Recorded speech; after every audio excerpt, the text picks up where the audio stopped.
2 মাসে 150 জনের বেশি রাজনীতিবিদ এবং ব্যবসায়ীকে আটক করা হয় দুর্নীতির অভিযোগে। তখন অনেকের মনে প্রশ্ন একটাই ঘুরপাক খাচ্ছিল, সেটি হচ্ছে তারেক রহমান কি গ্রেফতার হতে যাচ্ছেন? তারেক রহমানের সম্ভাব্য গ্রেফতার নিয়ে সংবাদ মাধ্যমেও তখন নানা রিপোর্ট প্রকাশিত হচ্ছিল। বিভিন্ন সংবাদ মাধ্যমে এমন রিপোর্টও প্রকাশিত হয়েছিল যে কোনো সময় আটক হতে পারেন তারেক রহমান। ঢাকা সেনানিবাসের ভেতরে মইনুল রোডের বাড়িতে তারেক রহমান তখন অস্থির সময় পার করছেন, এমন একটি চিত্রও ফুটে উঠেছিল সংবাদপত্রের খবরগুলোতে। সব জল্পনা কল্পনার অবসান ঘটিয়ে 2007 সালের 7ই মার্চ তারেক রহমানকে গ্রেফতার করা হয়। অথচ মাত্র মাস 6 আগেও প্রধানমন্ত্রীর পুত্র হিসাবে তারেক রহমানের ছিল দুর্দণ্ড প্রতাপ। সমালোচনা রয়েছে 2001 সালে বিএনপি ক্ষমতায় আসার পর খালেদা জিয়া প্রধানমন্ত্রী হলেও তারেক রহমান হয়ে উঠেছিলেন সমান্তরাল আরেকটি ক্ষমতার কেন্দ্র, হাওয়া ভবন কেন্দ্রিক। বিএনপি ক্ষমতায় আসার পর বেশ দ্রুততার সাথেই তারেক রহমানকে দলের সিনিয়র যুগ্ম মহাসচিব পদে নিয়োগ দেওয়া হয়। সেই সিদ্ধান্তের মাধ্যমে খালেদা জিয়া কার্যত তখনই তারেক রহমানকে দলের ভবিষ্যৎ নেতা হিসেবে তুলে ধরেন। রিমান্ড ও তারেক রহমান। গ্রেফতারের পর মিস্টার রহমানকে যেভাবে আদালতে উপস্থাপন করা হয়েছিল সেটি দেখে অনেকেই চমকে উঠেছিলেন। র্যাবের বুলেট প্রুফ জ্যাকেট এবং হেলমেট পরিয়ে ঢাকার একটি আদালতে তোলা হয়েছিল তাকে। এরপর তারেক রহমানকে জিজ্ঞাসাবাদের জন্য 10 দিনের রিমান্ডে নেওয়া হয়েছিল। তারেক রহমান এবং বিএনপির তরফ থেকে এরপর অভিযোগ তোলা হয়েছিল যে রিমান্ডে তার উপর অমানসিক নির্যাতন চালানো হয়েছে। আদালতে দেয়া তারেক রহমানের বক্তব্যকে উদ্ধৃত করে ভারতের দ্য ইন্ডিয়ান এক্সপ্রেস পত্রিকা 2008 সালের 10 জানুয়ারি লিখেছিল, রিমান্ডের সময় আমাকে 24 ঘন্টার মধ্যে 18 ঘন্টায় হাত ও চোখ বেঁধে রাখা হয়েছিল। আমাকে রুমের মধ্যে ছাদের সাথে ঝুলিয়ে আবার ফেলে দেওয়া হয় এবং শারীরিকভাবে নির্যাতন করা হয়।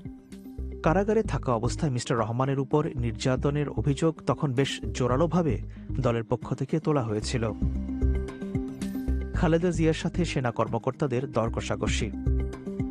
তারেক রহমান গ্রেফতার হওয়ার 6 মাস পরে খালেদা জিয়া নিজেও গ্রেফতার হন। তারও আগে 16 জুলাই গ্রেফতার হয়েছিলেন আওয়ামী লীগ সভানেত্রী শেখ হাসিনা।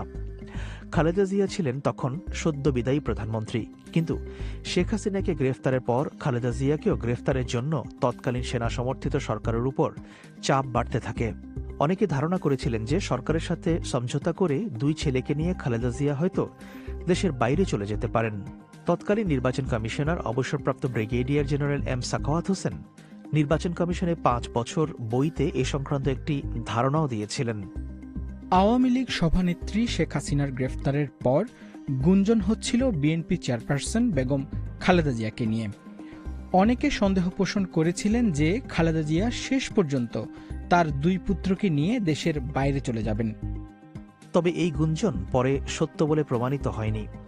2008 সালের গোড়ার দিকেই অনেকটা পরিষ্কার হয়ে যায় যে সেনা সমর্থিত তত্ত্বাবধায়ক সরকারকে সেই বছরের শেষ নাগাদ সাধারণ নির্বাচনের আয়োজন করতে হবে। সব দলের অংশগ্রহণে একটি অবাধ নির্বাচন অনুষ্ঠানের ব্যাপারে সরকার ও সেনাবাহিনী প্রধানের উপর আন্তর্জাতিক চাপও বাড়তে থাকে।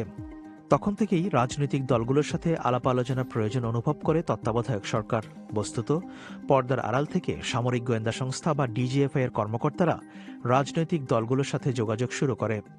2008 সালের মে মাস থেকে রাজনৈতিক দলগুলোর সাথে অপ্রকাশ্যে আলোচনা চালায় সরকার, যদিও সবকিছুর মূল চাবিকাঠি ছিল তৎকালীন সেনাবাহিনীর ঊর্ধ্বতন কর্মকর্তাদের হাতে। কিন্তু 2 ছেলে তারেক রহমান এবং আরাফাত রহমানের মুক্তি ছাড়া কোনো ধরনের আলোচনায় রাজি ছিলেন না খালেদা জিয়া। সেনাবাহিনীর কর্মকর্তারা বিভিন্ন সময় সাব জেলে খালেদা জিয়ার সঙ্গে বৈঠক করেন, এমন খবর বিভিন্ন মাধ্যমে প্রকাশিত হয়েছিল। এসব বৈঠকের একমাত্র উদ্দেশ্য ছিল নির্বাচনে অংশ নিতে খালেদা জিয়াকে রাজি করানো।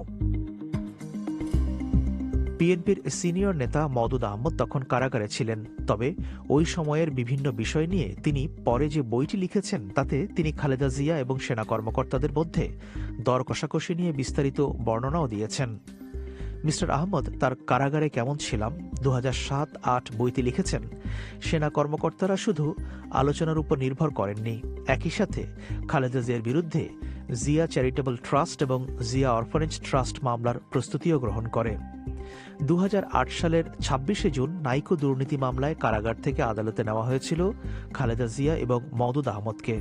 শুনানির সময় খালেদা জিয়া এবং মওদুদ আহমদ পাশাপাশি বসেছিলেন। তখনই খালেদা জিয়ার সঙ্গে মওদুদ আহমদের কিছু কথা হয়। খালেদা জিয়াকে উদ্ধৃত করে মওদুদ আহমদ তার বইতে লিখেছেন, নাইকো মামলায় এজলাসে